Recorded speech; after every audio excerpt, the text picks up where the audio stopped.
Hello friends. Okay, எல்லோரும் எப்படி prepare பண்ணிக்கிட்டு இருக்கீங்க? ஸோ ப்ரிப்பரேஷன் இன்னும் ஸ்டார்ட் பண்ணாதவங்க தயவுசெய்து குயிக்காக ஸ்டார்ட் பண்ணுங்கள். பிகாஸ் இன்னும் 2 months தான் இருக்குது. ஸோ ஜூலையோட எண்டில் வந்து எக்ஸாம்ஸ்லாம் ஸ்டார்ட் ஆயிரும். ஸோ கண்டினியூஸாக எக்ஸாம்ஸ் இருக்கும்.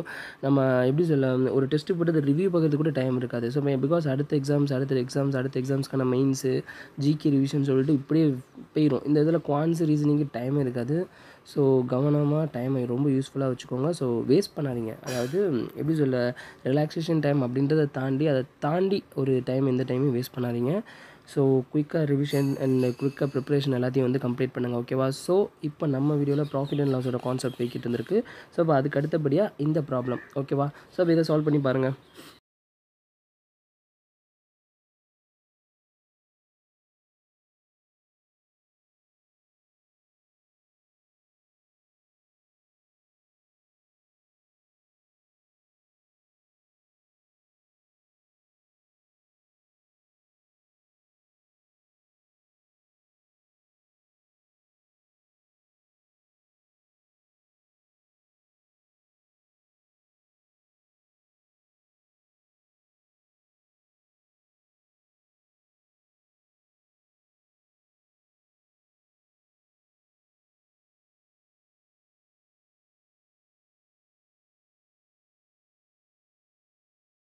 ஓகே, இப்போது இந்த ப்ராப்ளமில் என்ன சொல்லப்பட்டிருக்குன்னு பார்த்தோம்னா, ஒரு பர்ச்சேஸ் பண்ணுறாங்க 120 books. Okay, 120 books at 3 Ruby. ஒரு புக்கு வந்து 3 ரூபான்ற மேனிக்கு 120 புக்கு வாங்குறாங்க. அப்போ வந்து டோட்டலாக காஸ்ட் ப்ரைஸ் வந்து 120 இன்ட்டு 3. கரெக்டாக? அப்போ என்ன அர்த்தம்? 120 இன்ட்டு 3னா 360ன்றது காஸ்ட் ப்ரைஸ்.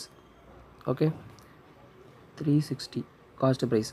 ஓகே, இப்போ அடுத்து என்ன இருக்குன்னா, அந்த வாங்கின அந்த புக்ஸ் எல்லாம் வந்து எந்த மாதிரி அவன் வந்து ஒரு பர்டிகுலர் ஆர்டரில் வந்து அவன் அதை வந்து சோல்வ் பண்ணுறான். எப்படின்னு பார்த்தோம்னா, அந்த 120 புக்கில் 1/3 ஆஃப் த புக். ஓகேவா? இப்போ 1/3 ஆஃப் த புக்னா 120 புக்கில் 1/3 அப்படின்னு சொல்லும்போது 40 புக்ஸ் வரும். கரெக்டாக? லாஜிக்கல் இதுதான். ஸோ அப்போ அந்த 40 புக்ஸை வந்து என்ன பண்ணுறான், இது வந்து செல்லிங் ப்ரைஸில் அந்த கான்செப்ட். 40 புக்ஸை வந்து அவன் வந்து ரேட் ஆஃப் 4 ரூபிக்கு, ஒரு புக்கு வந்து 4 ரூபி அப்படின்னு சொல்லிட்டு விற்கிறான். ஓகேவா? ஓகே, அடுத்து அதே 120 புக்கில் 1/2 ஹாஃப், அதாவது 60 புக்ஸை வந்து என்ன பண்ணுறான்னு பார்த்தோம்னா ₹5க்கு விற்கிறான். ஓகேவா? இதுதான் செல்லிங் ப்ரைஸில் நான் அந்த காலத்தை ஃபில் பண்ணுறேன். அடுத்து ரிமைனிங் இருக்க புக், ரிமைனிங் எவ்வளோ இருக்கும்? ஸோ இப்போ இங்கே 40, இங்கே 60 போயிடுச்சுன்னா 100 முடிஞ்சிருச்சு. ரிமைனிங் வந்து 20 தான் இருக்கும். அப்போ அந்த 20 புக்ஸை வந்து அஸ் யூஷுவல் அவன் வாங்கின காஸ்ட் ப்ரைஸுக்கே விற்கிறான்னு சொல்கிறாங்க. ஓகேவா? அதான் சொல்லியிருக்காங்க, rest at the cost price அப்படின்னு சொல்கிறாங்க. ஸோ இப்போ கண்டிப்பாக அதுலேருந்து தெரிய வருது என்னது, கெயின் தான் இருக்கும், நல்லாவே தெரியுது. ஸோ இப்போ அந்த கெயின் பர்சன்டேஜ் எவ்வளோன்னு கேட்குறாங்க, அவ்வளோதான். ஸோ இப்போ இதை கால்குலேட் பண்ணுங்கள். ஸோ இப்போ இதை கால்குலேட் பண்ணோம் அப்படின்னா இங்கே வந்து என்னது 160 வந்துடும், இங்கே வந்து 300 வந்துடும், இங்கே வந்து 60 வந்துடும். கரெக்டாக? இங்கே வந்து 60 வந்துடும். ஸோ இப்போ இதை சால்வ் பண்ணோம்னா 520ன்னு வரும். ஓகேவா? Selling price. அப்போது 360க்கும் 520க்கு டிஃப்ரென்ஸ் எவ்வளோ? ஸோ ஒவ்வொரு 360க்கும் டிஃப்ரென்ஸ் எவ்வளோ? 160. 160 தான் டிஃப்ரென்ஸ். கரெக்டாக? அப்போது ஒவ்வொரு 360க்கும் அவனுக்கு வந்து ப்ராஃபிட் எவ்வளோன்னு பார்த்தோம்னா 160 ரூபி. அப்போ 100க்கு எவ்வளோ? ஸோ இதை சால்வ் பண்ணோம்னா திஸ் இஸ் த ஆன்சர். 4/9%. அதாவது அடிச்சு கொடுத்தாலே உங்களுக்கு தெரிஞ்சிடும். ஸோ அடிச்சு கொடுக்கும்போது 4/9 இன்ட்டு 100 வரும். ஸோ அப்போ தட் இஸ் என்ன அர்த்தம்னா இதுதான் 4/9% அப்படின்னு தான் இதுக்கான அர்த்தமாக இருக்கும். So this is the answer. Okay, so ரொம்ப சிம்பிள் கான்செப்ட் தான்.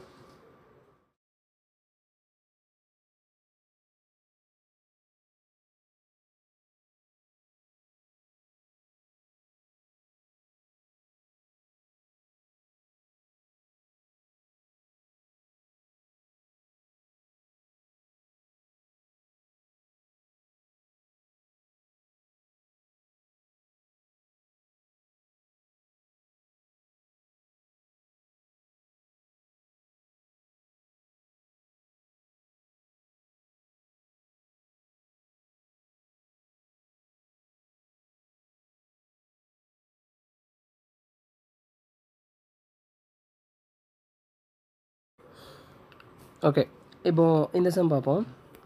A man bought 2 coats for Ruby 1008 ஓகேவா. ஸோ இப்போ ரெண்டு கோட்டையுமே சேர்த்த மேனிக்கையாக வந்து 1008 ரூபாய்க்கு வாங்கியிருக்கான். And he sold one at a loss of 20% and other at a profit of 44%. அப்போது ரெண்டுத்தோட காஸ்ட் ப்ரைஸ் மொத்தமாக டோட்டல் காஸ்ட் ப்ரைஸ் கொடுத்துருக்காங்க. டோட்டலாக வந்து அவன் 1008க்கு வாங்கியிருந்திருக்கான் ரெண்டு கோட்டையும் சேர்த்து. அண்ட் அதில் ஒரு கோட்டை வந்து 20% லாஸில் விற்கிறான் ஓகேவா. இப்போ அடுத்து வந்து செல்லிங் ப்ரைஸ் கால்குலேட் பண்ண போகிறோம். அப்போ லாஸில் விற்கும் போது நான் அதை எப்படி எழுதிக்கிறேன்னு பார்த்துக்கோங்க. ஸோ இப்போ இது கோட் 1 கலர் மாற்றிக்குவோம். ஸோ கோட் 1 கோட் 2ன்னு வச்சுக்குவோம். கோட் 1ஓட காஸ்ட் ப்ரைஸு, கோட் 1ஓட காஸ்ட் அண்ட் செல்லிங் ப்ரைஸு அதை மென்ஷன் பண்ணுறக்காண்டி சிஎஸ் ஓகேவா. ஸோ இப்போ என்ன பண்ணுறாங்க, ஒரு கோட்டை வந்து லாஸ் 20% லாஸ் 20% லாஸ்ன்னு என்னது 5னா 4 கொடுத்துருப்பான். 20%னா என்னது 100னா 18 தானே அர்த்தம், 20 கம்மி. 20னா 100ல் 20னா 20 கம்மி. அப்போ இதை அடிச்சு கொடுத்தேன்னா எனக்கு 5/4 தான் வரும். ஸோ அப்போ அந்த லாஜிக்கில் தான் நான் சொல்கிறேன். அப்போ 5னா 4க்குன்னு விற்றுருப்பான். அடுத்து வந்து ப்ராஃபிட் 44% ப்ராஃபிட். ஸோ இப்போ 44% ப்ராஃபிட்னா அதை எப்படி பார்க்குறது. ஸோ 44%னா இப்படி தான் எழுதுவோம், ரொம்ப சிம்பிளாக இப்படி தான் எழுதுவோம். இப்போ இதை அடிச்சு கொடுக்கணும். அடிச்சு கொடுத்தா என்ன வரும்னா 11/25 வரும். அப்போ ஒவ்வொரு 25க்கும் 11 ரூபா ப்ராஃபிட். அதுதான் இதுக்கான அர்த்தம். இப்போ 44% ப்ராஃபிட்னா அதுதான் அர்த்தம். அப்போ எனக்கு 25ன்றது காஸ்ட் ப்ரைஸாக இருந்துச்சுன்னா எனக்கு 11 ரூபா ப்ராஃபிட்னா அப்போ செல்லிங் ப்ரைஸ் என்னவாக இருக்கும் 36ஆக இருக்கும். ரொம்ப சிம்பிள் கான்செப்ட். ஸோ இப்போ நம்ம இந்த ஃப்ராக்ஷன்ஸ் நான் அதுக்கு தான் வந்து சொல்கிறேன், ரேஷியோ ரொம்ப பெரிய ரோல் பண்ணும் எல்லா கான்செப்ட்லேயும். எல்லா ஒரு மெயின்ஸ் ப்ராப்ளம் எதுலனாலும் ரேஷியோ ரொம்ப பெரிய கான்செப்ட், ரொம்ப பெரிய ரோல் பண்ணும். ஸோ இப்போ ப்ராஃபிட் இது பர்சன்டேஜ், அடுத்து ரேஷியோ அண்ட் ஆவரேஜ், இந்த மூணும் கண்டிப்பாக கம்பல்சரியாக தெரிஞ்சிருந்துருக்கணும். ஸோ அதான் ஓகேவா. ஸோ இப்போ இப்படி தான் எடுக்கிறோம். அப்போ 44%னா அப்போ அந்த 44 ஃபஸ்ட்டு அடிச்சு கொடுத்தோம்னா 11/25 வரும். அப்போ ஒவ்வொரு 25க்கும் எனக்கு 11 ரூபா ப்ராஃபிட். அப்போ நான் காஸ்ட் ப்ரைஸ் 25ன்னு ஃபிக்ஸ் பண்ணியிருக்கேன் அந்த கோட்டுக்கு ஃபிக்ஸ், அதாவது காஸ்ட் ப்ரைஸ் 25 தான் நான் வாங்கியிருந்திருக்கேன் அப்படின்னா நான் கண்டிப்பாக எப்படி செல் பண்ணியிருப்பேன் 36க்கு செல் பண்ணியிருப்பேன். அப்போ எவ்வளோ ப்ராஃபிட்னா 44% ப்ராஃபிட் இருந்தால் இதுக்கான அர்த்தம். அவ்வளோதான் ஓகேவா. ரொம்ப சிம்பிள் கான்செப்ட். ஓகே. இப்போ என்ன சொல்ல வராங்க, and second each coat was sold for the same price. ரொம்ப பெரிய முக்கியமான பாயிண்ட். ரெண்டு கோட்டும் வந்து சேம் ப்ரைஸில் சோல்ட் பண்ணப்பட்டிருக்கு ஓகேவா. ரெண்டுமே வந்து ஒரே ரேட்டில் விற்கப்பட்டிருக்கு. காஸ்ட் ப்ரைஸ் டிஃப்ரெண்ட்டாக இருந்துருக்கலாம், பட் விற்கப்பட்ட ப்ரைஸ் வந்து ஒரே இது. அப்போது என்ன பண்ணணும், நான் ரெண்டுத்தையும் ஒரே இதாக மாற்றணுமா, அதான் பண்ண போகிறேன். ஸோ நல்லா கவனமாக கவனிங்க. ஸோ இங்கே ஆல்ரெடி 36 இருக்குது. அப்போ நான் இங்கேயும் சேம் காஸ்ட் ப்ரைஸ் கொண்டு வரதுக்கு ஒன்று இதை 36ஆக மாற்றணும், இல்லைனா இதை நான் வந்து 9ஆல் டிவைட் பண்ணணும். இப்போ 9ஆல் டிவைட் பண்ணால் இங்கே தேவையில்லாமல் ஃப்ராக்ஷன் வரும். பிகாஸ் இங்கே 9ஆல் டிவைட் பண்ண என்ன ஆகும், இங்கே எனக்கு தகுந்த மாதிரி 4 வந்துடும், பிரச்சனை இல்லை. ஆனால் இங்கே ஃப்ராக்ஷனில் போகும். ஸோ அப்போ அதை நான் வந்து அவாய்ட் பண்ணுறதுக்காக இங்கே வந்து 9ஆல் மல்டிப்ளை பண்ணிடுறேன். ரொம்ப சிம்பிள். அப்போ 9ஆல் மல்டிப்ளை பண்ணிட்டா என்ன ஆகும், 9 4s 36ன்னு வந்துடும். இங்கே 9ஆல் மல்டிப்ளை பண்ணால் 45 அப்படின்னு சொல்லிட்டு வந்துடும். கான்செப்ட் புரியுதா. அவ்வளோதான் 45 36. அப்போது டோட்டலாக இதுதான் என்னோடய காஸ்ட் ப்ரைஸ். ஒரு கோட்டை 45க்கும் ஒரு கோட்டை 25க்கும் வாங்கியிருப்பேன் அப்படின்றது தான் என்னோடய காஸ்ட் ப்ரைஸ். ரொம்ப ஈஸியாக புரிஞ்சுக்கலாம். இப்போ என்ன பண்ணுறேன்னா இந்த ரெண்டுத்தையும் ஆட் பண்ணுங்கள், என்ன வரும் 17 வருமா. அப்போது இந்த 70 இருக்குல்ல 70, இந்த 70 பார்ட்டு தான் என்னது இந்த 1008. அதானே, ரெண்டு இதையும் கூட்டினா நான் மொத்தமாக 1008 ரூபாய்க்கு தான் வாங்குறேன். அப்போ இந்த 70 பார்ட்டு தான் 1008. அவங்க என்ன கேட்டிருக்காங்க, the cost price of the coat which was sold at a லாஸில் விற்கப்பட்ட கோட்டோட காஸ்ட் ப்ரைஸ் என்ன. அப்போது எது கேட்குறாங்கன்னா இந்த 45 எவ்வளோன்னு கேட்குறாங்க. அப்போ நான் அதை எப்படி எழுதுறேன்னு பாருங்கள். அகைன் நான் எழுதுகிறேன், இதை நீங்கள் வேணால் ஸ்க்ரீன்ஷாட் எடுத்து வச்சுக்கோங்க. ஓகே. இப்போ என்ன எழுத போகிறேன்னா 70 பார்ட்டு தான் 1008. அப்போது 45 எவ்வளோ அப்படின்றது தான் கேள்வி. அப்போ என்ன அர்த்தம், 1008 டிவைட் பை 70 இன்ட்டு 45. இதை சால்வ் பண்ணணும். சால்வ் பண்ணால் ஆன்சர் 648ன்னு வரும். ஸோ ட்ரை பண்ணி பாருங்கள். 648 தான் வரும். நான் ஆல்ரெடி ட்ரை பண்ணி பார்த்துட்டேன். ஸோ 648 தான் வரும். 648. So this is the answer. So ரொம்ப ஈஸியான கான்செப்ட். அங்கே வந்து செல்லிங் ப்ரைஸை ஈக்குவல் பண்ணணும். ஈக்குவல் பண்ணிட்டோம்னா நம்மளுக்கான அந்த காஸ்ட் ப்ரைஸோட அந்த ரேஷியோ ஃபார்மேட் வந்துடும். அப்போ காஸ்ட் ப்ரைஸோட ரேஷியோ ஃபார்மேட் தான் எனக்கு அதை ஆட் பண்ணால் 70ன்னு வருது. கரெக்டாக. அப்போ அந்த 70 பாட்டு தான் என்னது ஆக்சுவலாக அந்த 70 தான் 1008 இருக்கும். அப்போ 70 1008னா 45 எவ்வளோன்றது 45 தான் அவங்க கேட்குறாங்க. லாஸில் விற்கப்பட்ட கோட்டோட ரேட் எவ்வளோன்னு கேட்குறாங்க. ஸோ அப்போ 45ன்றது அது. அப்போ இதை கண்டுபிடிச்சி இதை சால்வ் பண்ணோம்னா இதான் ஆன்சர். அவ்வளோதான்.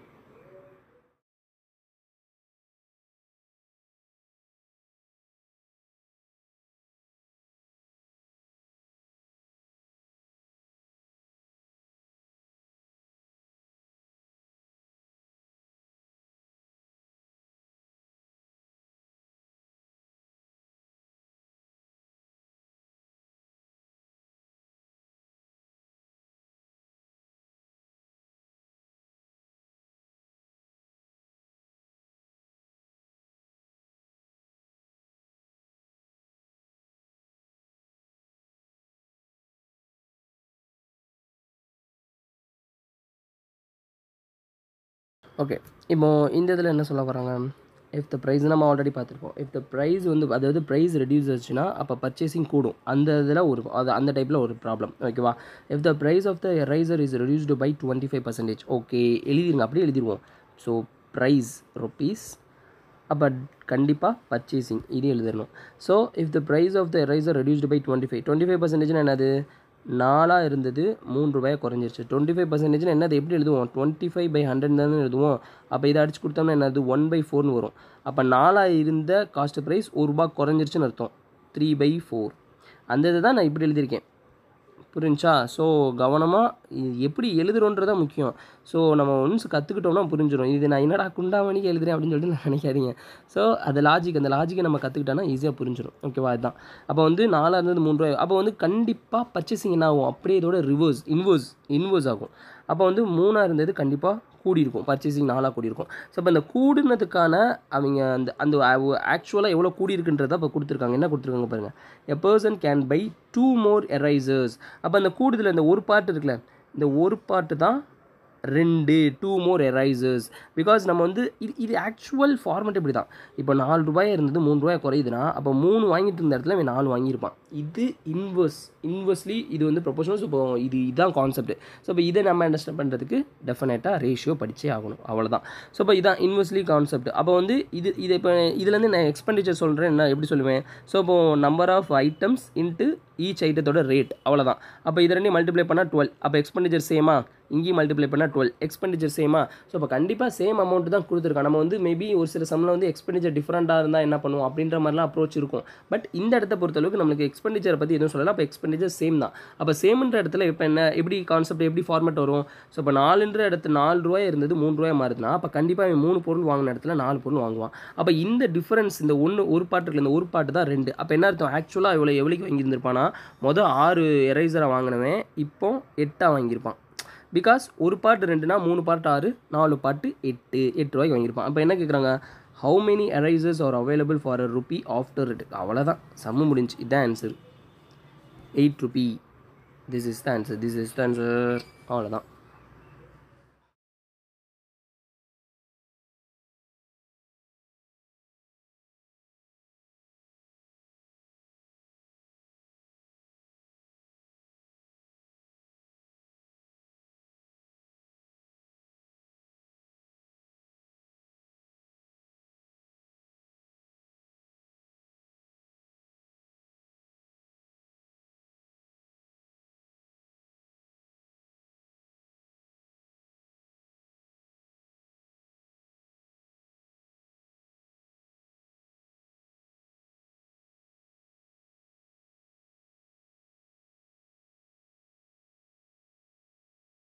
ஓகே, இந்த சம் ராகவன் பர்ச்சேஸ்டு ஸ்கூட்டர். ஒரு ஸ்கூட்டர் வாங்குறான். எப்படி வாங்குறான்னு பார்த்தோம்னா 13/5 ஆஃப் இட்ஸ் செல்லிங் ப்ரைஸ். அவன் ஒரு ஸ்கூட்டரை வாங்குறான்.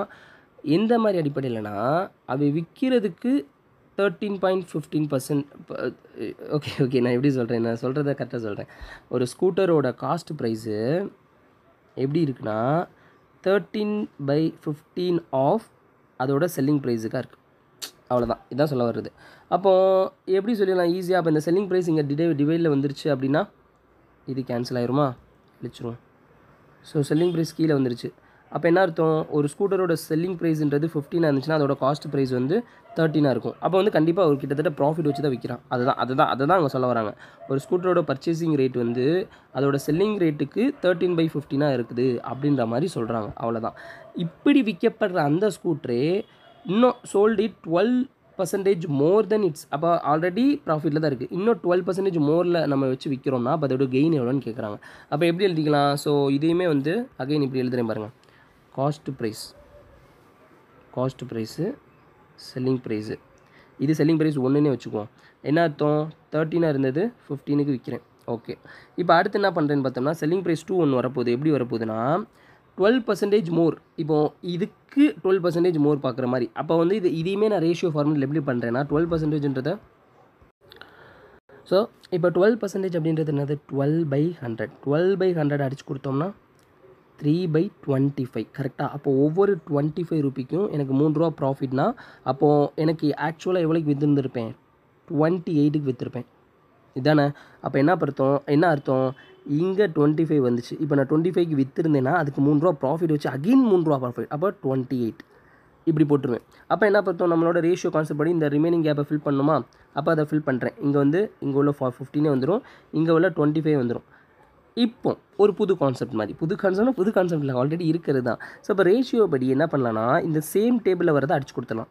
இங்கே அடிச்சு கொடுத்தோன்னா 3 5 சார் 15, 5 5 சார் 25, 5 5 சார் 25 அடிச்சு கொடுத்துட்டோமா?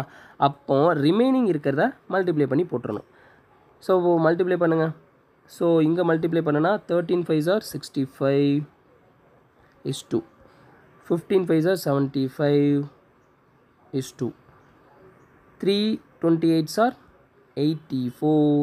ஓகே, அப்போது இப்போ என்ன கேட்குறாங்கன்னா, இப்போ வந்திருக்க கெயின் என்னவாக இருக்கும்? அப்போ வந்து ஆக்சுவலாக காஸ்ட் ப்ரைஸ் என்ன இருக்குது, 65 இருக்குது. இப்போ செல்லிங் ப்ரைஸ் 84 இருக்குது. ஸோ இதோட டிஃப்ரென்ஸ் தான். அப்போது ஒவ்வொரு 65க்கும் எனக்கு 19 rupees ப்ராஃபிட். கரெக்டு தானே? அதோட டிஃப்ரென்ஸ் என்னது, 65க்கும் 84க்குள்ள டிஃப்ரென்ஸ் வந்து 19 தான். அப்போ ஒவ்வொரு 65க்கும் எனக்கு 19 வந்து ருப்பி வந்து ப்ராஃபிட்னா அப்போ 100க்கு எவ்வளோ? ஸோ அப்போ இதை சால்வ் பண்ணோம்னா, நீங்கள் சால்வ் பண்ணி பாருங்கள், இதை ஆன்சர் வரும் 29.3/13% அப்படின்னு சொல்லிட்டு வந்து நிற்கும்.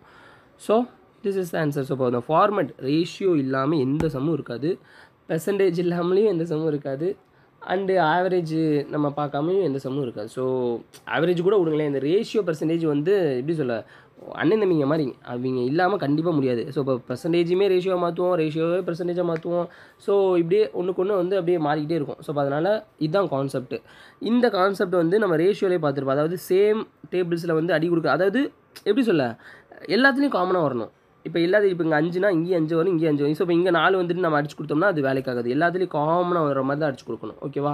ஸோ இப்போ இதுதான் ரேஷியோட கான்செப்ட். ஸோ இப்போ இந்த சமுக்கான ஆன்சர் அவ்வளோதான்.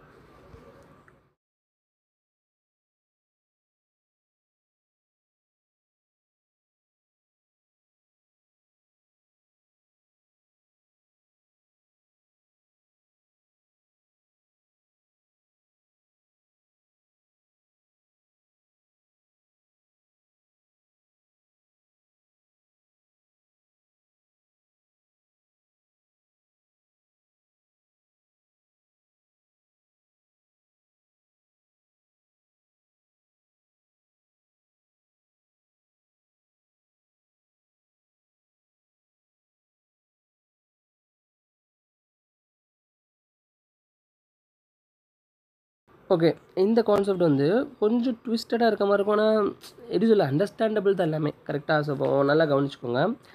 If an article is sold at 5% gain. So first எழுதிடுவோம், காஸ்ட் ப்ரைஸ் கொடுத்தது அப்படியே. அதாவது கேள்வியை நம்ம வாசிக்கிறோன்றது ஒரு பக்கம் இருக்குது ஃப்ரெண்ட்ஸ்.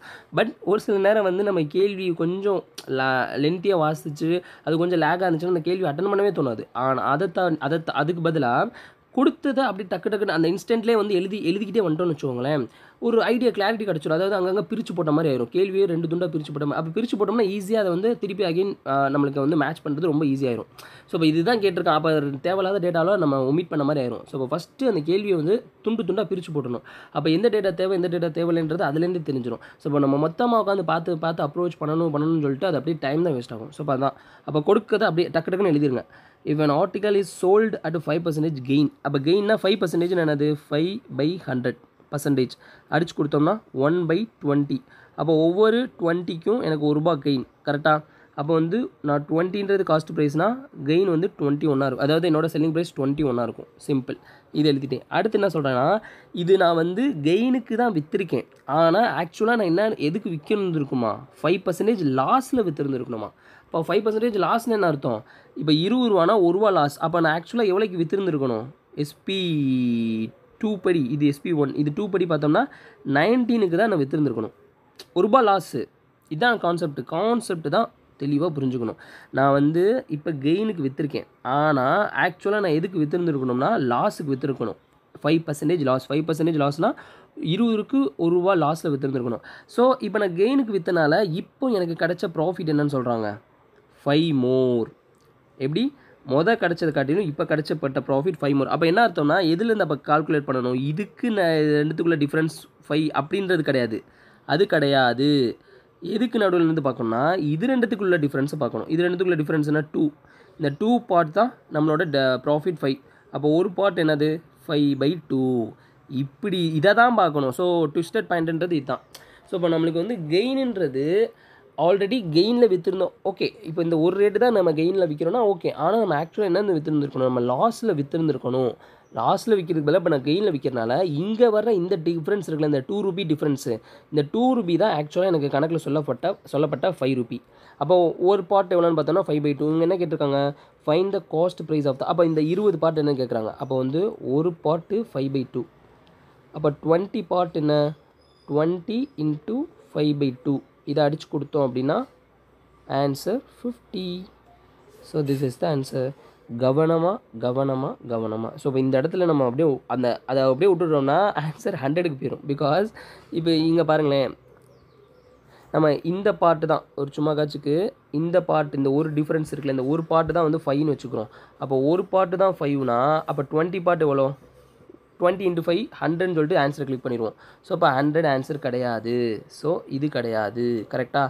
ஸோ நம்ம இங்கே பார்க்கக்கூடிய டிஃப்ரென்ஸுன்றது நம்ம விற்கப்பட்ட செல்லிங்க்கும் இதுக்கு முன்னாடி விற்கணும்னு வச்சுருந்த செல்லிங்க்கும் இடையிலான ப்ராஃபிட். ஸோ இதுதான் கான்செப்ட். நான் ஆக்சுவலாக 5% லாஸில் விற்க வேண்டியதை 5% ப்ராஃபிட்டில் விற்றுட்டேன். ஸோ அப்போ அதனால் வரப்பட்ட கெயின் தான் எனக்கு 5 ரூபி அப்படின்றதா லாஜிக். ஓகேவா?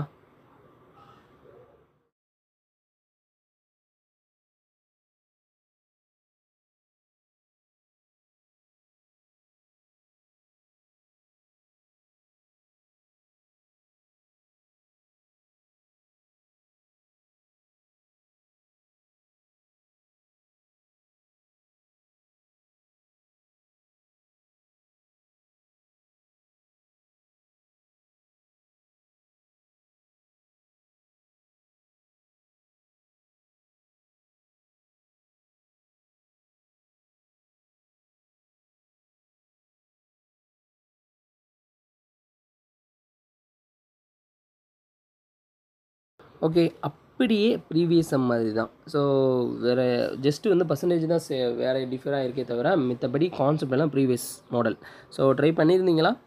ஓகே, இப்போ நம்ம பார்ப்போம். ஸோ என்ன சொல்லியிருக்காங்க, நான் ஆக்சுவலாக வந்து ஆர்டிக்கல் அட் அ ப்ராஃபிட் 12.5% ப்ராஃபிட்டில் விற்றுருந்துருக்கேன். பட் நான் ஆக்சுவலாக என்னது விற்றுருக்கணும், லாஸ் ஆஃப் 12.5% லாஸில் விற்றுருந்துருக்கணும். ஸோ இதனால எனக்கு வரப்பட்ட profit 13 rupees. This is same concept. அங்கே 5% ப்ராஃபிட் 5 ரூபி, இங்கே 12.5% ப்ராஃபிட் வந்து 13 ரூபி அப்படின்னு சொல்கிறாங்க. அப்போ வந்து சேம் என்னோட cost price, selling price 1, selling price 2. இப்போது 12.5%னா அதை எப்படி எழுதிக்கலாம்னா 1/8ன்னு எழுதிக்கலாம், ஃப்ராக்ஷன் எழுதிக்கலாம். ஸோ ஃப்ராக்ஷன் மனப்பாடம் பண்ணணும். ஸோ மனப்பாடம் பண்ணாமல் இன்னொரு ட்ரிக்கு இருக்குது. 12.5ன்றத அது ரொம்ப பெருசாக போகும். 12.5ன்றது டிவைட் பை 100 இப்படி தானே எழுதுவோம். அப்போ இதை அடித்து கொடுத்து இதை வந்து அப்படியே மாற்றணும். 1/8 வருதான்னு அது மாற்றுற அளவுக்கு நம்ம கொண்டு போகணும். அது பெரிய கான்செப்ட்லாம் இல்லை. பட் நம்மளுக்கு வந்து இந்த அடித்து கொடுக்குறதுல ஒரு நல்ல நாலேஜ் இருக்குது. ஏன்னா அடித்து கொடுத்ததும் சாமர்த்தியம் இல்லைல்ல, அது ரொம்ப பெரிய சாமர்த்தியம் இல்லை. ஸோ அது வந்து சாதாரணம் இல்லை, ரொம்ப பெரிய சாமர்த்தியம். பிகாஸ் நம்ம சேம் டேபிள் வரணும், சேம் இந்த ஃப்ராக்ஷனுக்கு கொண்டு வரணும், ஒரு மினிமமாக அந்த வேல்யூ சுருக்கணும். ஸோ இப்போ அந்த மாதிரி உங்களுக்கு ஓகே அது டேலண்டடாக அதில் ஓரளவுக்கு இன்ட்ரெஸ்ட் மேக்ஸோட பேஸ் இருக்குன்னா நீங்கள் தாராளமாக செய்யுங்க. இல்லைனா இந்த மாதிரி பர்சன்டேஜ் வரதை மனப்பாடம் பண்ணிடுங்க. ஸோ இப்போ ஆல்ரெடி நம்ம பர்சன்டேஜ் ஒரு கான்செப்ட் போட்டிருப்போம். அதில் வந்து டீட்டெயில்டாக 1/8னா எவ்வளோ, 1/6னா எவ்வளோ, 1/7னா எவ்வளோ அப்படின்ற அந்த ஃப்ராக்ஷனுக்கு அது மேட்ச் ஆகிற பர்சன்டேஜ்லாம் நம்ம வந்து டீட்டெயில்டாக வந்து எக்ஸ்பிளைன் பண்ணியிருப்போம். ஸோ அப்போ அந்த வீடியோ நீங்கள் ஒன்ஸ் பாருங்கள். ஸோ அதை அப்படியே மனப்பாடம் பண்ணிடுங்க, வேறு வழியே இல்லை. ஸோ இப்போ மனப்பாடம் பண்ணிட்டால் ஈஸியாக முடிஞ்சிடும், அவ்வளோதான். ஸோ இப்போ 12.5 இதுக்கு என்ன அர்த்தம்னா 12.5%, 12.5% ஃப்ராக்ஷனில் 1/8ன்னு எழுதலாம். அப்போது அந்த 8ன்றது தான் நம்மளோட காஸ்ட் ப்ரைஸ். 8 ரூபாய்க்கு வாங்கினதை நான் 9 ரூபாய்க்கு விற்றுட்டேன். ஆனால் ஆக்சுவலாக எவ்வளோக்கு விற்றுருந்துருக்கணும், அந்த ₹1 லாஸில் விற்றுருந்துருக்கணும். அதாவது ஆக்சுவலாக நான் 7 ரூபாய்க்கு தான் விற்றுருந்துருக்கணும். அதை மாற்றி நான் 9 ரூபாய்க்கு விற்றுட்டேன். அப்போ இதனால் வரக்கூடிய ப்ராஃபிட் தான் இந்த 2 ரூபி இருக்குல்ல, இந்த 2 டிஃப்ரென்ஸ், இதுதான் எனக்கு 13. அப்போ ஒரு பார்ட் என்ன 13/2ன்னு அர்த்தம். ஒரு பார்ட் 13/2னா இவங்க என்ன கேட்குறாங்க, காஸ்ட் ப்ரைஸ் என்னன்னு தானே கேட்குறாங்க. காஸ்ட் ப்ரைஸ் என்னன்னு கேட்குறாங்க. அப்போ காஸ்ட் ப்ரைஸ் என்னது 8. அப்போது ஒரு பார்ட்னா 8 பார்ட் என்னது 13 divided by 2 into 8. ஸோ இதை அடித்து கொடுத்தோம் அப்படின்னா 52. This is the answer. Okay. 52. So same previous model. Okay.